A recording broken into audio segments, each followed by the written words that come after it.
ब्रह्मश्री प्रकाशानंद स्वामीगल, श्रीमद ऋतंभरानंद स्वामीगल, श्री नारायण धर्म संगम सन्यासींस, श्री मुरलीधरन, सहोदरी सहोदर नमारे नमस्कार।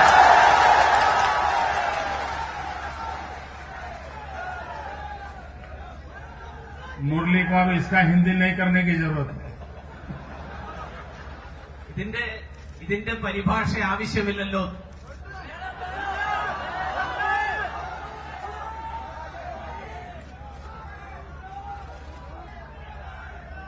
श्रीमान मुरलीधर की मदद से मैं अपने दिल की बात आप सब तक पहुंचा पाऊंगा।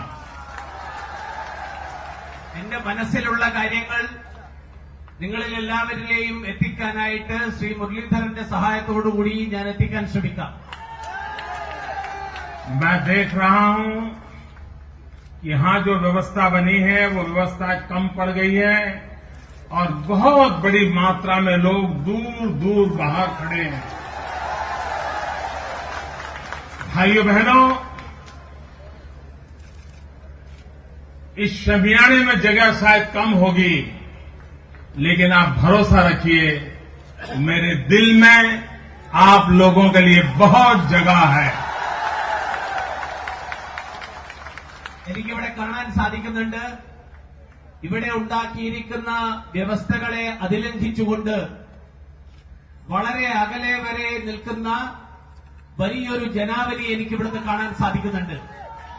ഒരുപക്ഷെ ഇവിടെ ഉണ്ടാക്കിയിരിക്കുന്ന ഈ പന്തലിനകത്ത് നിങ്ങൾക്ക് സ്ഥലം കിട്ടാതായിട്ടുണ്ടാകാം. പക്ഷെ എന്റെ മനസ്സിനകത്ത് നിങ്ങൾ എല്ലാവർക്കും സ്ഥാനമുണ്ട് എന്ന് ഞാൻ നിങ്ങളെ ഓർമ്മിപ്പിക്കാൻ ആഗ്രഹിക്കുകയാണ്.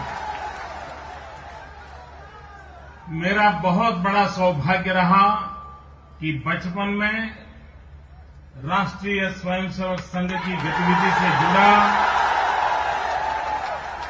और राष्ट्रीय स्वयंसेवक संघ की गतिविधि में एक महत्वपूर्ण संस्कार कार्यक्रम होता है प्रातः स्मरण का, और जब हमें प्रातः स्मरण सिखाया गया था उसी समय से प्रतिदिन सुबह परम पूज्य ब्रह्मलीन नारायण गुरु स्वामी का स्मरण करने का सौभाग्य मिलता था। എന്റെ സൗഭാഗ്യമാണ് വളരെ ചെറുപ്പത്തിൽ തന്നെ രാഷ്ട്രീയ സ്വയംസേവക സംഘവുമായിട്ട് ബന്ധപ്പെടാനുള്ള അവസരമുണ്ടായി എന്നുള്ളത്. രാഷ്ട്രീയ സ്വയംസേവക സംഘത്തിൽ എല്ലാ ദിവസവും ചൊല്ലുന്ന പ്രാതസ്മരണയിലൂടെയാണ് ശ്രീനാരായണ ഗുരുദേവനെ കുറിച്ച് അറിയാനും എല്ലാ ദിവസവും ശ്രീനാരായണ ഗുരുദേവന്റെ സ്മരണ ഉണർത്തിക്കൊണ്ട് ആ പ്രാതസ്മരണ ചൊല്ലാനുള്ള അവസരമുണ്ടായതും. आज देश की जिन समस्याओं की ओर हम देख रहे हैं उन समस्याओं की तरफ नजर करें और श्री नारायण गुरु स्वामी की शिक्षा पर नजर करें तो हमें ध्यान में आता है कि अगर यह देश श्री नारायण गुरु स्वामी की शिक्षा दीक्षा के कदमों पर चला होता तो आज हमारे देश का ये हाल न हुआ होता। ഇന്ന് രാഷ്ട്രം നിരവധി പ്രശ്നങ്ങൾ നേരിട്ടുകൊണ്ടിരിക്കുന്ന ഒരു സാഹചര്യത്തിലൂടെയാണ് കടന്നുപോയിക്കൊണ്ടിരിക്കുന്നത്. ശ്രീനാരായണ ഗുരുദേവന്റെ ദർശനങ്ങളും അദ്ദേഹം ഈ നാടിന് നൽകിയിട്ടുള്ള ഉപദേശങ്ങളും അത് ഉൾക്കൊണ്ടിരുന്നുവെങ്കിൽ ഇന്ന് രാജ്യം ഇത്തരത്തിലുള്ള വിഷമകരമായിട്ടുള്ള അവസ്ഥയിലൂടെ കടന്നുപോകുമായിരുന്നില്ല എന്ന് ഉറപ്പിച്ച് പറയാൻ എനിക്ക് സാധിക്കും. श्री नारायण गुरु स्वामी ने समाज जीवन की शक्ति बढ़ाने की मूलभूत तत्वों पर सबसे ज्यादा बल दिया था। ശ്രീനാരായണ ഗുരുദേവൻ സാമാജിക ശക്തി വർദ്ധിപ്പിക്കാനായിട്ടുള്ള അടിസ്ഥാനപരമായിട്ടുള്ള തത്വങ്ങൾക്കാണ് ഊന്നൽ നൽകിയത്. आज समाज में किसी न किसी स्वरूप में अस्पृश्यता आज भी नजर आती है। हमारे संतों के प्रयत्नों के द्वारा समाज जीवन की छुआछूत कम होती गई, लेकिन राजनीतिक जीवन में छुआछूत और भी बढ़ती चली जा रही है। നമ്മുടെ നാട്ടിൽ തൊട്ടുകൂടായ്മ എന്നുള്ളത് ഇന്നും ഒരു തരത്തിലെങ്കിൽ മറ്റൊരു തരത്തിൽ നിലനിൽക്കുന്നു. നമ്മുടെ ഋഷിമാരുടെയും സന്യാസിമാരുടെയും പരിശ്രമത്തിന്റെ ഫലമായിട്ട് ആ തൊട്ടുകൂടായ്മയും തീണ്ടിക്കൂടായ്മയും വലിയൊരളവ് വരെ ഇല്ലാതായിട്ടുണ്ട്. സാമൂഹ്യ ജീവിതത്തിൽ ഈ തൊട്ടുകൂടായ്മ ഏതാണ്ട് ഇല്ലാതായിക്കൊണ്ടിരിക്കുമ്പോഴും രാഷ്ട്രീയ മേഖലയിൽ ഒരു തരത്തിലല്ലെങ്കിൽ മറ്റൊരു തരത്തില് ഈ തൊട്ടുകൂടായ്മ ഇന്നും നിലനിൽക്കുന്നതായിട്ട് നമുക്കറിയാം. यह देश स्वामी विवेकानंद जी की 150वीं जयंती मना रहा है और जब हम स्वामी विवेकानंद जी की 150वीं जयंती मना रहे हैं तब इस बात का भी संयोग है श्री नारायण गुरु स्वामी उनके जीवन में भी इस कार्य को आगे बढ़ाने में स्वामी विवेकानंद जी का सीधा सीधा संबंध आया था। സ്വാമി വിവേകാനന്ദന്റെ ജനനത്തിന്റെ 150ാം വർഷം ആഘോഷിക്കുന്ന അവസരത്തിലാണ് നമ്മൾ ഇന്നുള്ളത്. ഗുരുദേവന്റെ ദർശനങ്ങളിലേക്ക് കടക്കുമ്പോൾ, അദ്ദേഹത്തിന്റെ ജീവിതത്തിലേക്ക് കടക്കുമ്പോൾ സ്വാമി വിവേകാനന്ദന്റെ ചിന്തകളും ദർശനങ്ങളുമായിട്ട് നേരിട്ട് ബന്ധമുള്ള ജീവിത ദർശനമാണ് ശ്രീനാരായണ ഗുരുദേവൻ മുന്നോട്ട് വെച്ചിരുന്നത് എന്ന് നമുക്ക് മനസ്സിലാക്കാൻ കഴിയും. हम पूरे आजादी के आंदोलन की ओर नजर करें तो हमारे ध्यान में आएगा कि 18वीं शताब्दी का उत्तरार्ध, 19वीं शताब्दी, 20वीं शताब्दी भारत की आजादी के आंदोलन की पीठिका तैयार करने में सबसे बड़ा अगर योगदान किसी ने दिया है तो हमारे संतों ने दिया है, महापुरुषों ने दिया है, सन्यासियों ने दिया है, जिनके पुरुषार्थ के कारण एक समाज जागरण का काम, सामाजिक चेतना का काम, सामाजिक एकता का काम निरंतर चलता रहा और उसी का परिणाम हुआ कि देश के आजादी के आंदोलन के लिए एक मजबूत पीठिका का निर्माण हुआ। സ്വാതന്ത്ര്യ സമര ചരിത്രത്തിലേക്ക് കണ്ണോടിക്കുമ്പോൾ 18ാം നൂറ്റാണ്ടിന്റെ ഉത്തരാർദ്ധവും 19ാം നൂറ്റാണ്ടും 20ാം നൂറ്റാണ്ടിന്റെയും പൂർവാർദ്ധവും ഈ കാലഘട്ടങ്ങൾ പരിശോധിച്ചാൽ കണ്ടെത്താൻ കഴിയുന്ന ഒരു വസ്തുത, ഈ നാട്ടിലെ സ്വാതന്ത്ര്യ സമരത്തിന്റെ അടിസ്ഥാന ഭൂമിക, ആ ഭൂമിക തയ്യാറാക്കുന്നതിൽ ഈ നാട്ടിലെ മഹാപുരുഷന്മാരുടെയും സന്യാസിമാരുടെയും പങ്ക്, അവരുണ്ടാക്കിയ പ്രവർത്തനങ്ങളുടെയും പരിശ്രമങ്ങളുടെയും അടിസ്ഥാനത്തിലാണ് ഈ രാജ്യത്തിന്റെ സ്വാതന്ത്ര്യ സമരം ഈ നാട്ടിലുണ്ടായത്. 1857 के स्वातंत्र संग्राम के बाद अंग्रेज ये मान करके चलते थे कि अब हिंदुस्तान को हजारों साल तक गुलाम बनाया रखा जा सकता है, अब हिंदुस्तान खड़ा नहीं हो सकता है। लेकिन 1857 के स्वातंत्र संग्राम के बाद पूरी 3 शताब्दी की ओर देखा जाए तो इस देश में इन महापुरुषों की एक श्रृंखला रही है और उस श्रृंखला के कारण निरंतर हिंदुस्तान का कोई एक राज्य ऐसा नहीं होगा, हिंदुस्तान का कोई समाज ऐसा नहीं होगा, हिंदुस्तान का कोई क्षेत्र ऐसा नहीं होगा कि जहां पर पिछली 3 शताब्दी के अंदर कोई न कोई ऐसे महापुरुष के जन्म न हुआ हो, जिस महापुरुष ने सामाजिक संस्कारों के लिए, समाज सुधार के लिए, सोशल रिफॉर्मर के नाते काम न किया हो और समाज को जोड़ने का काम न किया हो, ऐसा पिछली 3 शताब्दी में किसी भूभाग पर नहीं मिलेगा। 1857 സ്വാതന്ത്ര്യ സമരത്തിന് ശേഷം ബ്രിട്ടീഷുകാർക്ക് ഒരു കാര്യം ബോധ്യമായി, ഈ രാജ്യത്തെ ഇനി അധികകാലം അടിമ രാജ്യമാക്കിയിട്ട് വെക്കാൻ സാധ്യമല്ല. 1857 സ്വാതന്ത്ര്യ സമരത്തിന് ശേഷമുള്ള 3 ദശാബ്ദങ്ങള്, ആ ദശാബ്ദങ്ങൾക്കിടയിൽ ഈ രാജ്യത്തെ ഒരു മേഖലയും ഒഴിവാക്കാൻ സാധ്യമല്ല, ഒരു സംസ്ഥാനത്തെയും ഒഴിവാക്കാൻ സാധ്യമല്ല. നിരവധി സന്യാസിമാര്, നിരവധി സാമൂഹ്യ പരിഷ്കർത്താക്കള്, നിരവധി സ്വാതന്ത്ര്യ സമര പോരാട്ടത്തിന് നേതൃത്വം നൽകിയ ആളുകള്, അങ്ങനെയുള്ളവരുടെ പരിശ്രമങ്ങളുടെ ഫലമായിട്ട് ഈ രാജ്യത്ത് സാമൂഹ്യ പരിഷ്കരണത്തിന് വേണ്ടിയിട്ട്, സാമൂഹ്യ പരിവർത്തനത്തിന് വേണ്ടിയിട്ടുള്ള ശ്രമങ്ങള് ഈ രാജ്യമാസകലം ഉയർന്നു വന്നു. चाहे स्वामी रामदास हो, चाहे स्वामी विवेकानंद हो, चाहे स्वामी दयानंद से लेकर के स्वामी श्रद्धानंद तक की परंपरा हो, चाहे बसवेश्वर हो, चाहे चैतन्य महाप्रभु हो, चाहे नरसिंह मेहता गुजरात में हो, इस देश के अंदर ऐसी एक परंपरा रही। और केरल में भी पूज्य नारायण स्वामी कहो या अयंकाली जी कहो, इन सब की परंपरा के कारण हिंदुस्तान के अंदर इस चेतना को जागरूक रखने में सफलता मिली थी। രാജ്യത്തിന്റെ വിവിധ ഭാഗങ്ങളിൽ സ്വാമി ദയാനന്ദൻ തൊട്ട് ശ്രദ്ധാനന്ദൻ വരെയുള്ള ആര്യ സമാജത്തിലുള്ള സന്യാസിമാര്, ചൈതന്യ പ്രഭുവിനെ പോലെയുള്ള ആളുകള്, ശ്രീനാരായണ ഗുരുദേവനെ പോലെയുള്ള ആളുകള്, കേരളത്തിലെ പിന്നോക്ക പുലയ സമുദായത്തിൽപ്പെട്ട അയ്യങ്കാളിയെ പോലെയുള്ള ആളുകള്, അങ്ങനെയുള്ള നിരവധി മഹാത്മാക്കളുടെ, നിരവധി സന്യാസിമാരുടെ പരിശ്രമങ്ങള് ഈ കാലഘട്ടത്തിലാണ് ഉണ്ടായിട്ടുള്ളത്.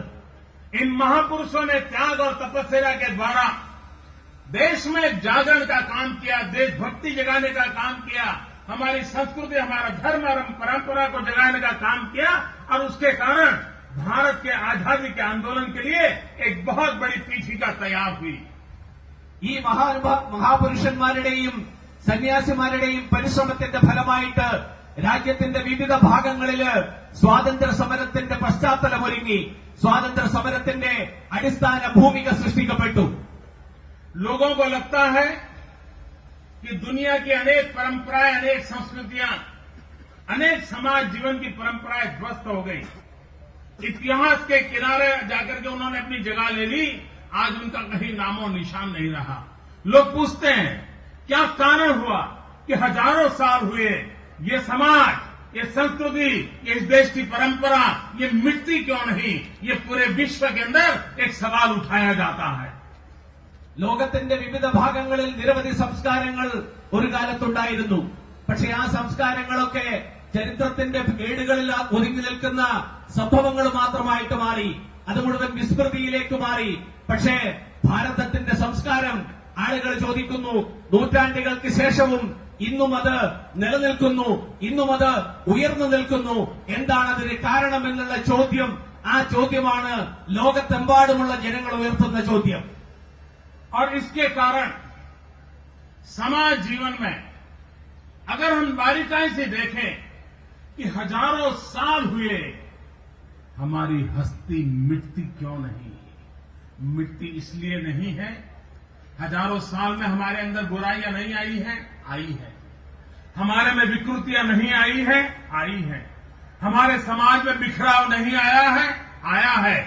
अनेक बुराइयां आने के बावजूद भी इस समाज की ताकत ये रही है कि हिंदू समाज ने हमेशा अपने ही भीतर संतों को जन्म दिया, समाज सुधारकों को जन्म दिया, एक नई चेतना, नया शास्त्र जगत बनाने के लिए जो जो लोगों ने जन्म लिया, उन महापुरुषों के पीछे चलने का साहस दिखाया और अपनी ही बुराइयों पर वार करने की ताकत हमारे ही समाज में से पैदा होती थी। ऐसे महापुरुष हमारे समाज में से ही पैदा होते थे और उन समाज महापुरुषों के पैकी एक बहुत बड़ा नाम केरल की धरती पर जन्मे हुए परम पूज्य नारायण स्वामी का है। ആളുകൾ സാധാരണ ജനങ്ങൾ ചോദിക്കാറുണ്ട്, എന്തുകൊണ്ടാണ് ഭാരതീയ സംസ്കാരത്തിന്റെ നൂറ്റാണ്ടുകൾക്ക് ശേഷവും അതിന് നാശമുണ്ടാകാത്തത് എന്ന്. ഈ സംസ്കാരത്തിന് നിരവധി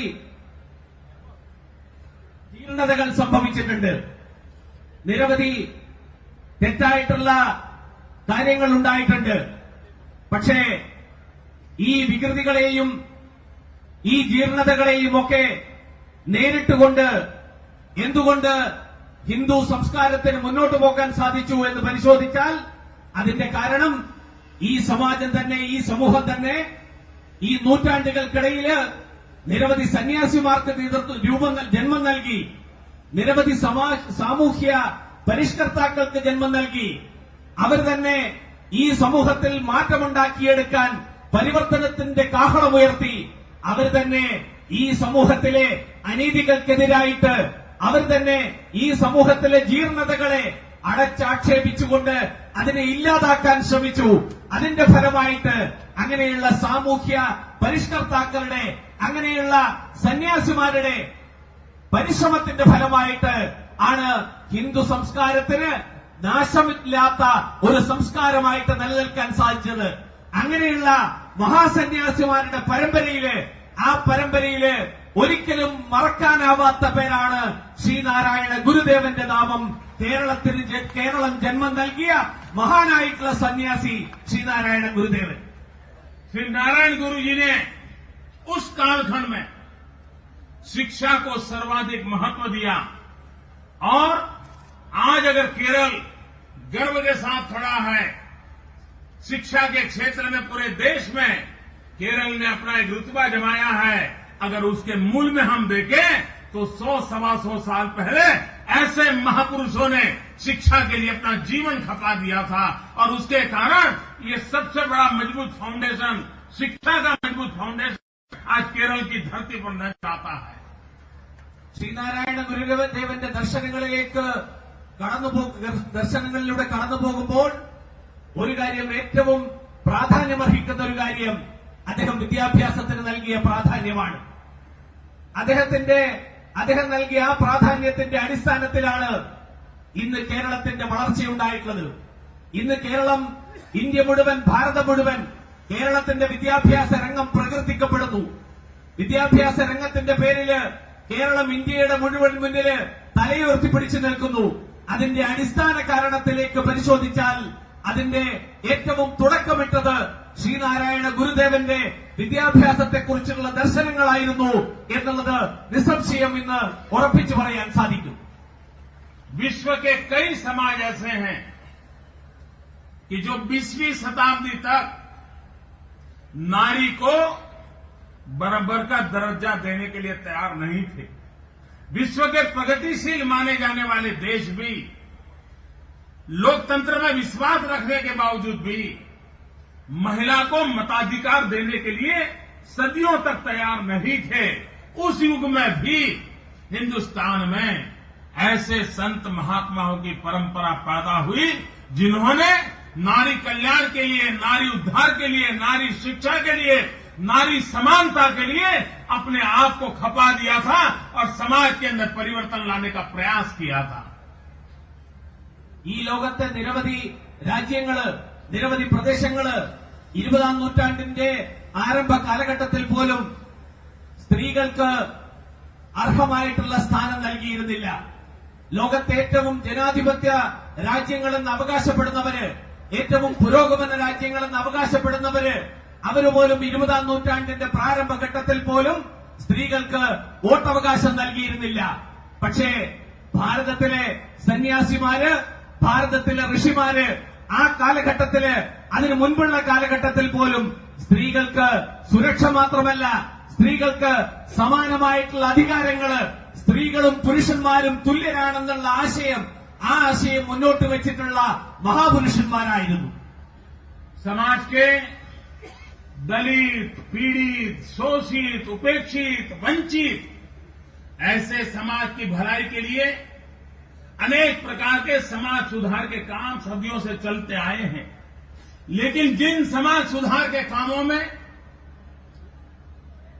राजनीति जुड़ती है वहां पर हेट्रेड का माहौल भी जन्म लेता है। एक का सुधार करने के लिए, एक को अधिकार देने के लिए दूसरे को नीचे दिखाना, दूसरे को हेट करना, दूसरे को दूर करना, दूसरे के खिलाफ बगावत का माहौल बनाना, ये एक परंपरा रहती है। लेकिन जब समाज सुधार के अंदर अध्यात्म जुड़ता है तब सुधार भी हो, समाज टूटे भी नहीं। सुधार भी हो लेकिन नफरत की आग पैदा न हो। समाज में सुधार भी हो लेकिन जिनके कारण समाज में बुराइयां आई है उनको प्रति रोष का भाव पैदा न हो, उनको भी जोड़ना, इनको भी जोड़ना, सबको जोड़ करके चलने का काम जब समाज सुधार के साथ आध्यात्मिक चेतना का मिलन होता है तब इस प्रकार का परिवर्तन आता है। श्री नारायण गुरु के माध्यम से समाज सुधार और अध्यात्म इन दोनों का ऐसा अद्भुत मिलन था कि समाज में कहीं पर भी उन्होंने नफरत को जन्म देने का अधिकार किसी को नहीं दिया। സാമൂഹ്യ പരിഷ്കർത്താക്കള് ഈ ഭാരതത്തിന്റെ ചരിത്രത്തിലുടനീളം ഈ നാട്ടിൽ സദ്ഭാവനയുടെ സാഹചര്യം സൃഷ്ടിക്കാനാണ് ശ്രമിച്ചത്. അങ്ങനെയുള്ള ആധ്യാത്മിക പ്രവർത്തനത്തിനിടയിൽ രാഷ്ട്രീയം കലരുമ്പോൾ അവിടെ പരസ്പര വിദ്വേഷത്തിന്റെയും വെറുപ്പിന്റെയും സാഹചര്യം ഉടലെടുക്കുന്നു. രാഷ്ട്രീയം അന്യനെ താഴ്ത്തിക്കാണിക്കാനുള്ള ശ്രമത്തിന്റെ വേദിയാകുന്നു. രാഷ്ട്രീയ ചിന്തകൾ പരസ്പരം വൈരം സൃഷ്ടിക്കുന്ന അവസരങ്ങളായിട്ട് മാറുന്നു.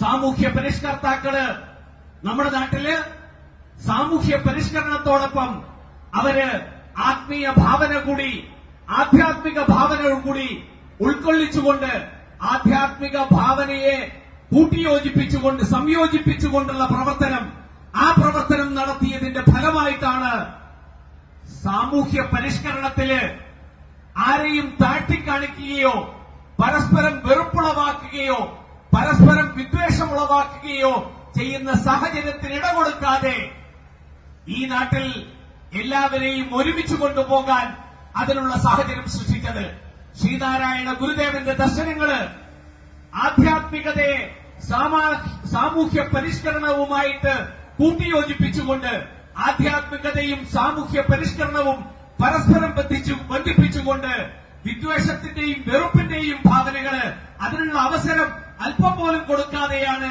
അദ്ദേഹത്തിന്റെ പ്രവർത്തനത്തിലും ദർശനങ്ങളിലും ഉണ്ടാക്കിയത് എന്ന് നിസ്സംശയം പറയാൻ സാധിക്കും. हमारे देश में उस कालखंड की ओर अगर हम नजर करें, समाज के अंदर बुराइयों ने जब पूरी तरह समाज पर कब्जा जमाया हो, स्थापित हितों का जमावड़ा इसको बरकरार रखने के लिए भरपूर कोशिश करता हो, ऐसे समय ऐसे संत खड़े हुए जिनके पास कुछ नहीं था, लेकिन बुराइयों के खिलाफ लड़ने का संकल्प था और वो बुराइयों के खिलाफ खड़े हुए। समाज स्वीकार करे या न करे, वो बुराइयों के खिलाफ लड़ने के पीछे नहीं हटे और अपने जीवन को उन्होंने पूरी जिंदगी तिल तिल समाज सुधार के लिए घिस दिया। जिस समाज के अंदर ईश्वर भक्ति सर्वश्रेष्ठ मानी जाती हो, परमात्मा सब कुछ ऐसा माना जाता हो, उस कालखंड में भी इस देश में ऐसे सन्यासी हुए, वो कहते थे ईश्वर भक्ति बाद में करो, पहले दरिद्र नारायण की सेवा करो। दरिद्र नारायण भी भगवान का रूप होता है और उन गरीबों की भलाई करोगे ईश्वर को वो प्राप्त हो जाएगा। ये संदेश देने की ताकत इस भूमि में थी। നമ്മുടെ ചരിത്രത്തിലെ ചില ഘട്ടങ്ങളിലേക്ക് കൂടി കടന്നു പോകുമ്പോൾ ഒരു കാര്യം വളരെ വ്യക്തമായിട്ട് മനസ്സിലാക്കാൻ സാധിക്കും. ആ കാലഘട്ടത്തില് സാമൂഹ്യ പരിഷ്കർത്താക്കളും സന്യാസിമാരും ഈ നാട്ടിലെ നിക്ഷിപ്ത താൽപര്യക്കാരുടെ പരിശ്രമങ്ങളുടെ ഫലമായിട്ട് സാമൂഹ്യമായിട്ടുള്ള ജീർണതകൾ നിലനിന്നപ്പോ, തൊട്ടുകൂടായ്മയും തീണ്ടിക്കൂടായ്മയും നിലനിന്ന കാലഘട്ടങ്ങളിൽ അതിനെതിരായിട്ട് കൈമുതലായിട്ട് ആത്മവിശ്വാസം മാത്രം കൈമുതലാക്കിക്കൊണ്ട് അതിനെതിരായിട്ടുള്ള പോരാട്ടങ്ങൾ നയിച്ചു, അതിനെതിരായിട്ടുള്ള പരിശ്രമങ്ങൾ നടത്തി. അവരുടെ പരിശ്രമം, ആ പരിശ്രമങ്ങളുടെ ഫലമായിട്ട്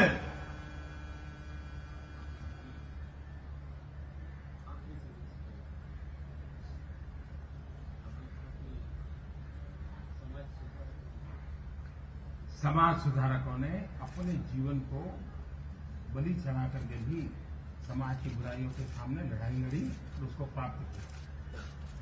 സാമൂഹ്യ പരിഷ്കർത്താക്കള് സ്വന്തം ജീവൻ പോലും ബലിയർപ്പിക്കാൻ തയ്യാറായിക്കൊണ്ട് സാമൂഹ്യ പരിഷ്കരണത്തിന്റെ പാതയിലൂടെ സാമൂഹ്യ മാറ്റത്തിന് വേണ്ടിയിട്ടുള്ള പരിശ്രമം ആ പരിശ്രമത്തിന് നേതൃത്വം നൽകി. श्री नारायण गुरु की तरफ हम अगर नजर करें तो ध्यान में आता है उस समय जब अंग्रेजों का राज चलता था और एक जो गुलामी मानसिकता थी उस मानसिकता को बढ़ावा देने के लिए वो अंग्रेजी का प्रभाव बढ़ाना चाहते थे और अंग्रेजी के माध्यम से इस देश को दबाने के लिए एक रास्ता खोजते थे. ऐसे समय नारायण गुरु की दृष्टि देखी. उन्होंने समाज को कहा अंग्रेजी सीख करके उन्हीं को उन्हीं की भाषा में जवाब देने की ताकत पैदा होनी चाहिए. अंग्रेजों से लड़ना होगा तो अंग्रेजों को अंग्रेजी की भाषा में समझाना पड़ेगा. ये हिम्मत सिखाने का काम नारायण गुरु ने उस समय किया था. ശ്രീനാരായണ ഗുരുദേവന്റെ കാലഘട്ടം ബ്രിട്ടീഷ് ആധിപത്യത്തിന്റെ കാലഘട്ടമായിരുന്നു. ശ്രീനാരായണ ഗുരുദേവൻ ഭാരതീയ ദർശനങ്ങളുടെ അടിസ്ഥാനത്തിൽ പ്രവർത്തിച്ച സന്യാസിവര്യനായിരുന്നു, മഹാപുരുഷനായിരുന്നു. പക്ഷെ അദ്ദേഹം വിദ്യാഭ്യാസ മേഖലയിലെ മാറ്റങ്ങൾ ഉൾക്കൊണ്ടുകൊണ്ട് ബ്രിട്ടീഷുകാർക്കെതിരായിട്ട് ഈ നാട്ടിലെ ജനങ്ങളെ തയ്യാറെടുക്കണമെങ്കിൽ ബ്രിട്ടീഷുകാരുടെ ഭാഷ പഠിച്ചുകൊണ്ട് ആ ഭാഷയിലുള്ള വിദ്യാഭ്യാസത്തിന് ഐക്യം കൽപ്പിച്ചു മാറ്റി നിർത്താതെ ആ ഭാഷ ഉൾപ്പെടെ സ്വായത്തമാക്കിക്കൊണ്ട് ബ്രിട്ടീഷുകാർക്കെതിരായിട്ട് പോരാടാൻ അതിന് ഈ നാട്ടിലെ ജനങ്ങൾ തയ്യാറെടുത്ത് പറ്റുന്ന തരത്തിലുള്ള വിദ്യാഭ്യാസം ഈ നാട്ടിലെല്ലാവർക്കും ലഭിക്കണം എന്ന് അദ്ദേഹം ആഗ്രഹിച്ചിരുന്നു. 21वीं सदी हिंदुस्तान की सदी है ऐसा कहते हैं. 21वीं सदी ज्ञान की सदी है कहते हैं और ये हमारा सद्भाग्य है कि आज हिंदुस्तान दुनिया का सबसे युवा देश है. 65% जनसंख्या, 65% पॉपुलेशन इन दिस कंट्री. इसलिए ये युवा देश है और ये युवा देश ये हमारा डेमोग्राफिक डिविडेंड है. ये अपने आप में एक बड़ी शक्ति है. 21ാം നൂറ്റാണ്ട് ഭാരതത്തിന്റെ യുഗമാണെന്നാണ് കരുതപ്പെടുന്നത്. 21ാം നൂറ്റാണ്ട് വിജ്ഞാനത്തിന്റെയും ജ്ഞാനത്തിന്റെയും യുഗമാണെന്നാണ് കരുതപ്പെടുന്നത്. 21ാം നൂറ്റാണ്ട് യുവത്വത്തിന്റെ യുഗമാണെന്നാണ് കരുതപ്പെടുന്നത്. ഭാരതത്തിന്റെ ജനസംഖ്യ പരിശോധിച്ചാൽ ഇന്ന് ഭാരതത്തിന്റെ ജനസംഖ്യയുടെ 65% ഇന്ന് 35 വയസ്സിൽ താഴെയുള്ളവരുടേതാണ്. അതുകൊണ്ട് തന്നെ ഭാരതം ലോകത്തിലെ ഏറ്റവും വലിയ യുവാക്കളുടെ രാഷ്ട്രമാണ്. അത് ഭാരതത്തിന്റെ ഏറ്റവും വലിയ മൂലധനമാണ് എന്ന് ഉറപ്പിച്ചു പറയാൻ സാധിക്കും. लेकिन जो लोग प्रगति करना चाहते हैं वो सारे देश इन दिनों एक विषय पर बड़े आग्रह से बात करते हैं. अभी अमेरिका में चुनाव समाप्त हुए. श्रीमान ओबामा ने दोबारा अपना प्रेसिडेंटशिप को धारण किया और दोबारा प्रेसिडेंट बनने के बाद उन्होंने जो पहला भाषण किया उस पहले भाषण में उन्होंने एक बात पर बल दिया और वो कहा कि स्किल डेवलपमेंट, हुनर सिखाओ लोगों को. जब तक हम व्यक्ति के हाथ में हुनर नहीं देते, जब तक उसको रोजगार की संभावनाएं नहीं देते, वो दुनिया में कुछ कर नहीं सकता. ये अमेरिका के समृद्ध देश की अर्थनीति के बीच भी स्किल डेवलपमेंट की बात होती है. हिंदुस्तान के अंदर डॉक्टर मनमोहन सिंह कांग्रेस की सरकार भी स्किल डेवलपमेंट की बात करती है और मुझे गर्व से कहना है कि अभी 21 अप्रैल को भारत के प्रधानमंत्री ने स्किल डेवलपमेंट के क्षेत्र में सर्वश्रेष्ठ सरकार को विशेष रूप से सम्मानित किया. ഇന്ന് ലോകത്തിന്റെ വിവിധ രാജ്യങ്ങളുടെ സാഹചര്യങ്ങൾ പരിശോധിക്കുമ്പോൾ ഇന്ന് യുവാക്കളുടെ വന്നുകൊണ്ടിരിക്കുന്ന മാറ്റങ്ങൾ നമുക്ക് മനസ്സിലാക്കാൻ സാധിക്കും. ഈ കഴിഞ്ഞ മാസങ്ങളില് ലോകത്തിലെ വൻശക്തികളിലൊന്നായിട്ടുള്ള അമേരിക്കയിലെ തെരഞ്ഞെടുപ്പ് നടന്നു. ഒബാമ അവിടെ പ്രസിഡന്റായിട്ട് തെരഞ്ഞെടുക്കപ്പെട്ടു. അദ്ദേഹം പറഞ്ഞു അമേരിക്കക്ക് പുരോഗതിയിലേക്ക് നീങ്ങണമെങ്കിൽ തൊഴിൽപരമായിട്ടുള്ള വൈദഗ്ധ്യം നേടേണ്ട അത്യാവശ്യമുണ്ട്. യുവാക്കളുടെ ഇടയിൽ തൊഴിൽപരമായിട്ടുള്ള വൈദഗ്ധ്യത്തിന് വേണ്ടിയിട്ടുള്ള പരിശ്രമങ്ങൾ ഉണ്ടാവേണ്ടതുണ്ട്. ഇന്ത്യയുടെ പ്രധാനമന്ത്രി ശ്രീ മൻമോഹൻ സിംഗും ഇതേ കാര്യം നമ്മുടെ ജനങ്ങളോട് ഈ രാഷ്ട്രത്തെ അഭിസംബോധന ചെയ്തുകൊണ്ട് സൂചിപ്പിക്കുകയുണ്ടായി. ഗുജറാത്ത് സർക്കാരിന് ഈ കഴിഞ്ഞ 21-ാം തീയതി പ്രധാനമന്ത്രിയുടെ കയ്യിൽ നിന്ന് തൊഴിൽപരമായിട്ടുള്ള വൈദഗ്ധ്യത്തിനുള്ള സ്കിൽ ഡെവലപ്മെന്റിനുള്ള പ്രവർത്തനം നടത്തുന്നതിൽ ഏറ്റവും മെച്ചപ്പെട്ട പ്രവർത്തനം നടത്തുന്ന സംസ്ഥാനം എന്നുള്ള അവാർഡ്, ആ അവാർഡ് കിട്ടി എന്നുള്ള കാര്യം ഇവിടെ സൂചിപ്പിക്കാൻ ഞാൻ ആഗ്രഹിക്കുകയാണ്. गुजरात इस देश में पहला राज्य है जिसने अलग स्किल यूनिवर्सिटी बनाने का निर्णय किया है और दुनिया का सबसे समृद्ध देश वो भी स्किल डेवलपमेंट की बात करता है. दुनिया की सबसे बड़ा लोकतंत्र देश वह भी स्किल डेवलपमेंट की बात करता है. दुनिया भर के अंदर स्किल डेवलपमेंट की चर्चा हो रही है, लेकिन मजा देखिए, 100 साल पहले केरल की धरती पर एक नारायण गुरु का जन्म हुआ, जिन्होंने 100 साल पहले स्किल डेवलपमेंट पर बल देने के लिए बातचीत कराने प्रयास किए थे. ഗുജറാത്ത് ഈ തൊഴിൽപരമായിട്ടുള്ള വൈദഗ്ധ്യം സ്കിൽ ഡെവലപ്മെന്റിന് വേണ്ടിയിട്ടുള്ള സർവകലാശാല സ്ഥാപിച്ചിട്ടുള്ള രാജ്യത്തെ ഒരേ ഒരു സംസ്ഥാനമാണ്. ലോകത്തിലെ ഏറ്റവും ധനികമായിട്ടുള്ള രാഷ്ട്രം ഈ തൊഴിൽപരമായിട്ടുള്ള വൈദഗ്ധ്യത്തെക്കുറിച്ച് ഊന്നിപ്പറയുന്നു. ലോകത്തിലെ ഏറ്റവും വലിയ ജനാധിപത്യ രാഷ്ട്രമായിട്ടുള്ള ഭാരതം ഈ തൊഴിൽപരമായിട്ടുള്ള വൈദഗ്ധ്യത്തെക്കുറിച്ച് ഊന്നിപ്പറയുന്നു. പക്ഷേ അതിനേക്കാൾ ഏറെ അത്ഭുതം 100 വർഷങ്ങൾക്ക് മുൻപ് കേരളത്തിൽ ജന്മം കൊണ്ട ശ്രീനാരായണ ഗുരുദേവൻ അന്ന് തൊഴിൽപരമായിട്ടുള്ള വൈദഗ്ധ്യത്തെക്കുറിച്ച് സൂചിപ്പിക്കുക മാത്രമല്ല അത് നടപ്പിലാക്കാനുള്ള പദ്ധതികൾ കൂടി ആവിഷ്കരിച്ചു എന്ന് പറയുമ്പോഴാണ് ശ്രീനാരായണ ഗുരുദേവന്റെ ദർശനങ്ങളുടെ യഥാർത്ഥ ശക്തി എന്താണ് എന്ന് നമുക്ക് മനസ്സിലാക്കാൻ സാധിക്കുക. आज पूरा विश्व 2 समस्याओं से जूझ रहा है. एक ग्लोबल वार्मिंग और दूसरा टेररिज्म, आतंकवाद. पूरा विश्व इन दोनों चीजों से परेशान है.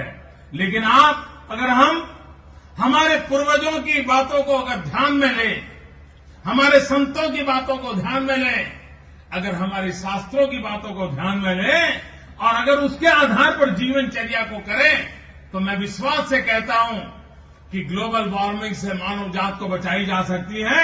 टेररिज्म के रास्ते से लोगों को वापस ला करके एक सद्भावना और प्रेम के रास्ते पर लाया जा सकता है. ये संदेश पूज्य नारायण गुरु स्वामी ने उस जमाने में दिए थे जब वो कहते थे, एक जन, एक देश, एक देवता. ये बात उस समय जब इतने बिखराव का माहौल की आज चर्चा हो रही है, एक राज्य दूसरे राज्य को पानी देने को तैयार नहीं है, ऐसे माहौल में उस महापुरुष ने दूर का देखा था और कहा था, यह देश एक, जन एक और परमात्मा एक. ये संदेश देने का काम श्री नारायण गुरु ने किया था. ഇന്ന് ലോകം 2 വലിയ വിപത്തുകൾ നേരിട്ടുകൊണ്ടിരിക്കുന്ന ഒരു കാലഘട്ടത്തിലാണുള്ളത്. ഒന്ന്, ആഗോള താപനില വർദ്ധിക്കുന്ന ഒരു കാലഘട്ടം. 2, ആഗോളതലത്തിൽ ഭീകരവാദം വർദ്ധിച്ചു വരുന്ന കാലഘട്ടം. ഇത് രണ്ടിനുമെതിരായിട്ടുള്ള പരിശ്രമങ്ങള്, പോരാട്ടങ്ങള് ലോകമാകെ നടന്നുകൊണ്ടിരിക്കുന്ന കാലഘട്ടത്തിലാണ്. പക്ഷേ ഒരു കാര്യം ഉറപ്പിച്ചു പറയാൻ ആഗ്രഹിക്കുന്നു, ഇത് രണ്ടും അകറ്റാൻ, ഇത് രണ്ടിനും പരിഹാരം കണ്ടെത്താൻ ഒരേ ഒരു മാർഗം നമ്മുടെ സന്യാസിമാരുടെ, നമ്മുടെ ഋഷിമാരുടെ വാക്കുകളിലാണ്, നമ്മുടെ ശാസ്ത്രങ്ങളിലാണ്. അതിനനുസരിച്ചിട്ടുള്ള ജീവിതചര്യ, ആ ജീവിതചര്യ അത് പാലിക്കുന്നതിലൂടെ മാത്രമേ ഈ 2 വിപത്തുകളെയും നമുക്ക് നേരിടാൻ സാധിക്കുകയുള്ളൂ.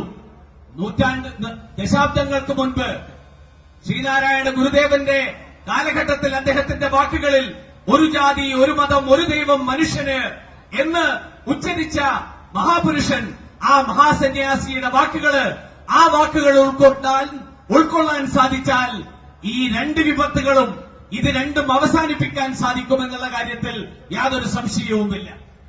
श्री नारायण गुरु स्वामी ने जैसे कहा था उस प्रकार से कश्मीर से कन्याकुमारी अटक से कटाकर हिंदुस्तान करुणा और प्रेम से बंधा हुआ रहता, हमारे में कोई बिखराव न होता, तो आज हमारे भीतर से कोई भी आतंकवाद को साथ देने का पाप न करता, नारायण गुरु के रास्ते पर चलते तो आतंकवाद को कभी यहां जगह नहीं मिलती। ശ്രീനാരായണ ഗുരുദേവന്റെ ദർശനങ്ങൾ ഉൾക്കൊള്ളാൻ ഈ രാജ്യം തയ്യാറായിരുന്നുവെങ്കിൽ അദ്ദേഹത്തിന്റെ ദർശനങ്ങൾക്കനുസരിച്ച് ചലിക്കാൻ കന്യാകുമാരി മുതൽ കാശ്മീർ വരെയുള്ള കച്ച് മുതൽ കാമരൂപം വരെയുള്ള ഭാരതത്തിന്റെ വിശാലമായ പ്രദേശത്തിലെ മുഴുവൻ ജനങ്ങളും തയ്യാറായിരുന്നുവെങ്കിൽ ഇന്ന് ഭീകരവാദത്തിന് ഈ നാട്ടിൽ സാഹചര്യമുണ്ടാവില്ലായിരുന്നു എന്ന് പറയാൻ സാധിക്കും. एक समय था जब बड़े बड़े भव्य मंदिरों से प्रभाव पैदा होता था, मंदिरों के निर्माण में भी एक स्पर्धा का माहौल चलता था, प्रकृति का जितना शोषण करके जो कुछ भी किया जा सकता है वो सब होता था। ऐसे समय आप दक्षिण के मंदिर देखिए कितने विशाल मंदिर होते हैं। ऐसे समय नारायण गुरु ने समाज के उस प्रवास को काट करके उल्टी दिशा में चल करके दिखाया कि जरूरत नहीं है बड़े बड़े विशाल मंदिरों की, छोटे छोटे मंदिरों की रचना करने का एक नई परंपरा शुरू की, सामान्य संसाधनों से बनने वाले मंदिरों की परंपरा शुरू की, और ईश्वर कहीं पर भी विराजमान रहता है इस प्रकार से उन्होंने चिंता की, और एक प्रकार से पर्यावरण की रक्षा के लिए प्रकृति का कम से कम उपभोग करने का संदेश देने का काम श्री नारायण गुरु ने किया था। अगर उस परंपरा को हम जिरवी रखते तो आज ग्लोबल वार्मिंग की परंपरा पैदा न होती। ഇന്ന് ആധ്യാത്മികതയുടെ പേരിൽ ഇന്ന് വലിയ വലിയ ക്ഷേത്രങ്ങൾ പണിയാനുള്ള മത്സരങ്ങൾ പല സ്ഥലത്തും നടക്കുന്നു. ക്ഷേത്രങ്ങൾ പണിയുന്നതിലുള്ള മത്സരത്തിലല്ല കാര്യം എന്ന് തിരിച്ചറിഞ്ഞുകൊണ്ട് ആ മത്സരത്തിന് പകരം ക്ഷേത്രങ്ങളുടെ വലിപ്പമല്ല ആധ്യാത്മികതയുടെ അടിസ്ഥാനമെന്ന് തിരിച്ചറിഞ്ഞുകൊണ്ട് പ്രകൃതിയോട് ഇണങ്ങിക്കൊണ്ട് പ്രകൃതിയോട് ഒത്തുജീവിക്കുന്ന ഒരു സമൂഹത്തിന്റെ സൃഷ്ടിക്കുതകുന്ന തരത്തിൽ ശ്രീനാരായണ ഗുരുദേവൻ അദ്ദേഹം ഒരുപക്ഷെ അന്ന് പരിശ്രമിച്ചിരുന്നുവെങ്കിൽ വലിയ വലിയ ക്ഷേത്രങ്ങൾ പണിയിപ്പിക്കാൻ അദ്ദേഹത്തിന് സാധിക്കുമായിരുന്നു. അദ്ദേഹം പ്രകൃതിയോട് ഇണങ്ങിക്കൊണ്ടുള്ള പ്രതിഷ്ഠാരീതികള് അദ്ദേഹം നടപ്പിലാക്കി. അത് അരുവിപ്പുറത്തെ പ്രതിഷ്ഠയാണെങ്കിലും കണ്ണാടി പ്രതിഷ്ഠയാണെങ്കിലും എവിടെയാണെങ്കിലും പ്രകൃതിയോടൊത്ത് ജീവിക്കുന്ന പ്രതിഷ്ഠകൾ, ആ പ്രതിഷ്ഠകള് അത് അദ്ദേഹത്തിന്റെ ദർശനത്തിന്റെ ഭാഗമായിരുന്നു. ആ ദർശനം ഉൾക്കൊണ്ടിരുന്നുവെങ്കിൽ ഇന്ന് ആഗോള താപനം പോലെയുള്ള വിപത്തുകളിൽ നിന്ന് ഈ ലോകത്തിന് മുഴുവൻ തന്നെ മുക്തി നേടാനാകുമായിരുന്നു. दुनिया के कई देश हैं जो आज भी नारी के नेतृत्व को स्वीकार करने का सामर्थ्य नहीं रखते हैं। पश्चिम के कहे जाने वाले अत्यंत आधुनिक राष्ट्र भी नारी शक्ति के सामर्थ्य को स्वीकार करने को तैयार नहीं है। लेकिन यह देश ऐसा है कि सदियों पहले अगर हमारे देश में नारी के सम्मान को चोट पहुंचे ऐसी कोई भी चीज पनपती थी तो हमारे संत महंत जागरूक हो जाते थे और नारी विमेन एम्पावरमेंट के लिए अपने युग में हमेशा वो प्रयास करते रहे हैं। समाज की बुराइयों को से समाज को बाहर ला करके मातृशक्ति के सामर्थ्य की चिंता करने का काम हमारे देश में होता रहा है। और श्री नारायण गुरु ने हमेशा विमेन एम्पावरमेंट को बल देने के लिए हमेशा बल दिया, उनको शिक्षित करने का बल दिया, उनको विकास प्रक्रिया में भागीदार बनाने का बल दिया। उन्होंने माताओं बहनों को परिवार के अंदर कोई इनको रोजगार खड़ा करने के लिए बल दिया और समाज के विकास की यात्रा में नारी को भी भागीदार बनाने के लिए श्री नारायण गुरु ने प्रयास किया। ലോകത്തിലെ വലിയ രാഷ്ട്രങ്ങൾ ഇന്ന് ആധുനിക ലോകത്തിലെ ഏറ്റവും ആധുനികവും പുരോഗമനപരവും എന്ന് കരുതപ്പെടുന്ന രാജ്യങ്ങൾ പോലും സ്ത്രീകൾക്ക് ആ രാജ്യത്തിന്റെ ഭരണാധികാരം നൽകാൻ തയ്യാറല്ല. സ്ത്രീകളുടെ ഭരണത്തിന് കീഴിൽ നിൽക്കാൻ അവർ തയ്യാറല്ല. ഇന്ന് ഈ ഒരു സാഹചര്യം ഇന്നും നിലനിൽക്കുമ്പോൾ ശ്രീനാരായണ ഗുരുദേവൻ ദശാബ്ദങ്ങൾക്ക് മുൻപ് അദ്ദേഹത്തിന്റെ ദർശനങ്ങളിലൂടെ സ്ത്രീകൾക്ക് ഈ സമൂഹത്തിൽ തുല്യസ്ഥാനം നൽകാനുള്ള നിർദ്ദേശം നൽകി. അദ്ദേഹത്തിന്റെ ദർശനങ്ങളിൽ അത് ഉൾപ്പെടുത്തി. കുടുംബങ്ങളില് തളച്ചിടപ്പെടേണ്ടവർ അല്ല സ്ത്രീകള്, പകരം സമൂഹത്തിന്റെ വികസനത്തില്, സമൂഹത്തിന്റെ മുന്നോട്ടുള്ള പോക്കിൽ മറ്റുള്ളവരോടൊപ്പം പങ്കാളികളാകേണ്ടവരാണ് സ്ത്രീകൾ.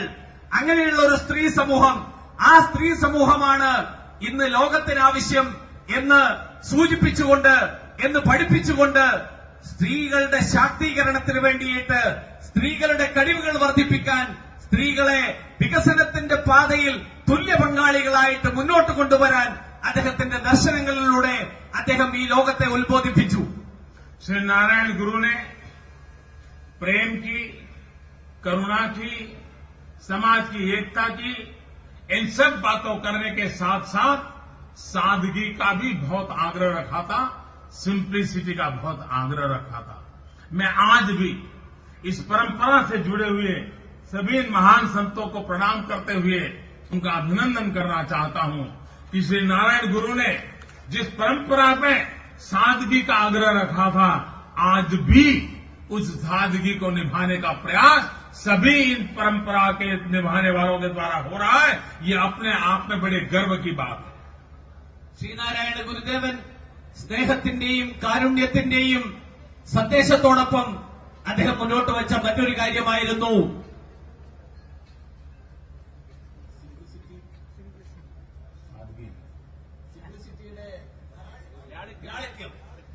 ലാളിത്യത്തിന്റെ സന്ദേശം. ശ്രീനാരായണ ഗുരുദേവൻ നൽകിയ ലാളിത്യത്തിന്റെ ആ സന്ദേശം ഇന്ന് ഉറപ്പിച്ചു പറയാൻ സാധിക്കും. ഞാനിവിടെ എത്തിയപ്പോ ഞാൻ ഏറ്റവും കൂടുതൽ ശ്രദ്ധിച്ച ഒരു കാര്യം, ആ സന്യാസി പരമ്പരയിലെ ഇന്നിവിടെ ഇരിക്കുന്ന, ഇവിടെ സന്നിഹിതരും അല്ലാത്തവരുമായിട്ടുള്ള മുഴുവൻ സന്യാസിമാരും ആ ലാളിത്യത്തിന്റെ, ശ്രീനാരായണ ഗുരുദേവന്റെ ആ സന്ദേശം ഏറ്റവും ഉത്കൃഷ്ടമായിട്ടുള്ള രീതിയിൽ, മാതൃകയില് അത് പരിപാലിച്ചു പോരുന്നു. തീർച്ചയായിട്ടും നമുക്കെല്ലാവർക്കും അഭിമാനിക്കാം.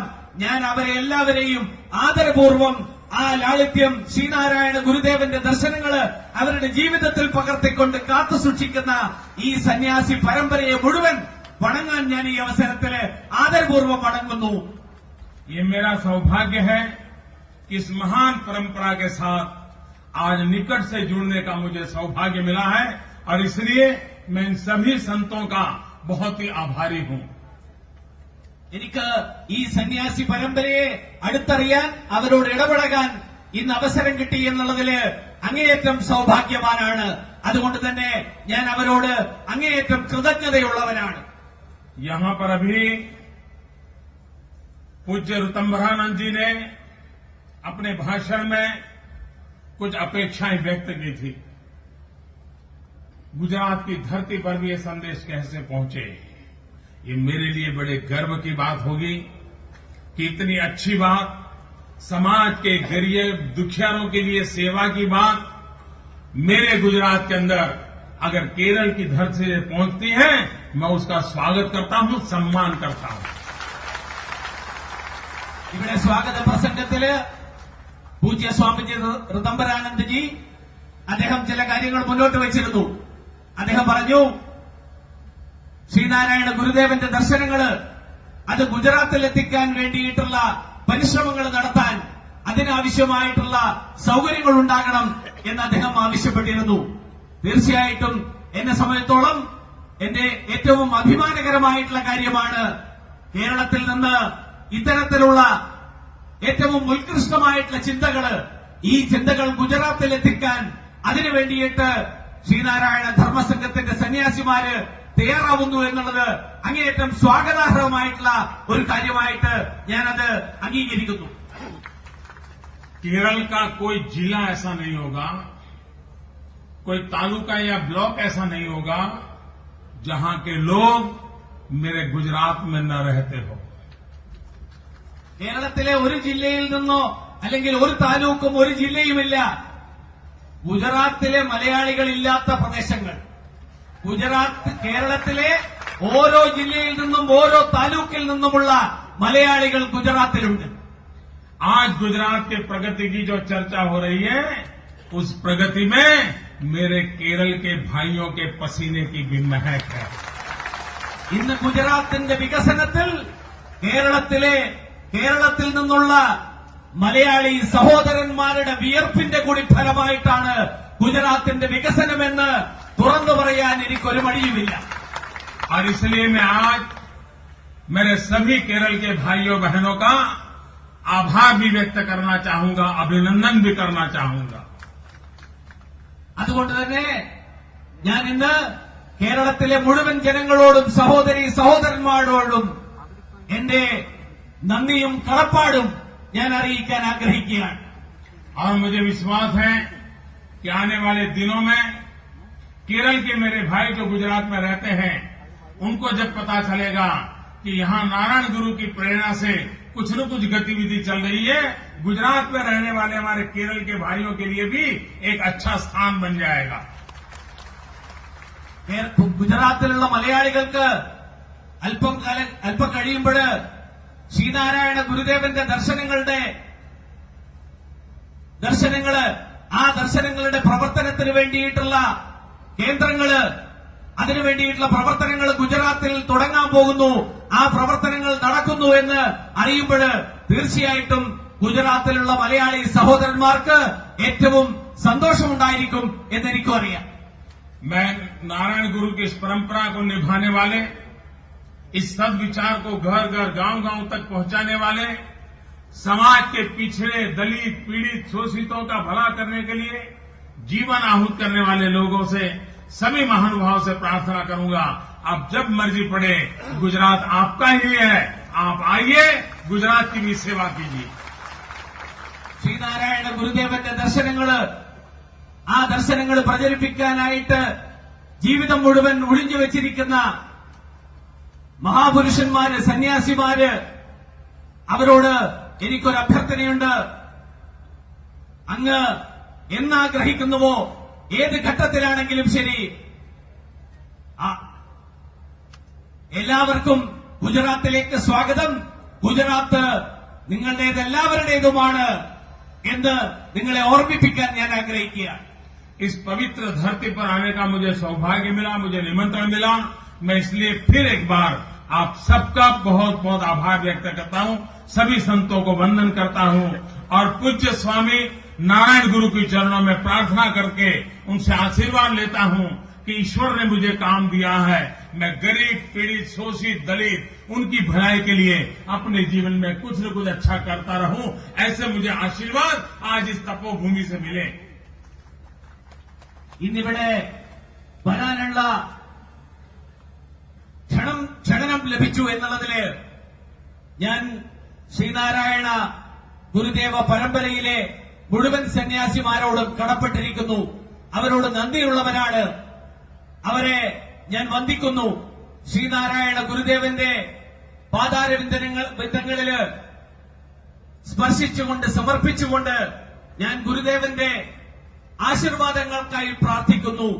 ഈ നാട്ടിൽ പാവപ്പെട്ടവരുടെയും കഷ്ടപ്പെടുന്നവരുടെയും വിയർപ്പൊടുക്കുന്നവരുടെയും പാർശ്വവൽക്കരിക്കപ്പെട്ടവരുടെയും ഉപേക്ഷിക്കപ്പെട്ടവരുടെയും അവരുടെ നന്മക്കായിട്ട് പ്രവർത്തിക്കാൻ എനിക്ക് ശക്തി തരണമേ. അതിനായിട്ടുള്ള പ്രവർത്തനങ്ങളിൽ മുഴുകാൻ എനിക്ക് ആയുസ് തരണമേ എന്ന് ഗുരുദേവന്റെ ആശീർവചനങ്ങൾക്കായിട്ട്, അനുഗ്രഹങ്ങൾക്കായിട്ട് ഞാൻ പ്രാർത്ഥിക്കുന്നു. मैं केरल के सभी भाइयों बहनों का भी आभार व्यक्त करता हूं कि आज मैं शाम को त्रिवेंद्रम एयरपोर्ट पर उतरा, वहां से यहां तक आया. चारों ओर जो प्रकार से आप लोगों ने मेरा स्वागत किया, सम्मान किया, मुझे प्रेम दिया, इसलिए मैं केरल के सभी भाइयों बहनों का भी बहुत हृदय से आभार व्यक्त करता हूं. കേരളത്തിലെ സഹോദരി സഹോദരന്മാര്, അവരോട് എനിക്ക് നന്ദിയും സ്നേഹവുമുണ്ട്. ഇന്ന് തിരുവനന്തപുരം വിമാനത്താവളത്തിൽ ഇറങ്ങിയത് മുതൽ ഇവിടെ ഈ പരിപാടിയിൽ എത്തുന്നതുവരെ വഴിയിലുടനീളം ഈ തടിച്ചുകൂടിയിരിക്കുന്ന പുരുഷാരം, ഈ ജനാവലി എനിക്ക് തന്നിട്ടുള്ള ഈ സ്നേഹത്തിനും ആദരവിനും ഞാൻ അങ്ങേയറ്റം സ്നേഹമുള്ളവനാണ്, കടപ്പെട്ടവനാണ്, നന്ദിയുള്ളവനാണ് എന്ന് സൂചിപ്പിക്കാൻ ആഗ്രഹിക്കുകയാണ്. फिर एक बार सहोदरी सहोदर हमारे नमस्कारम.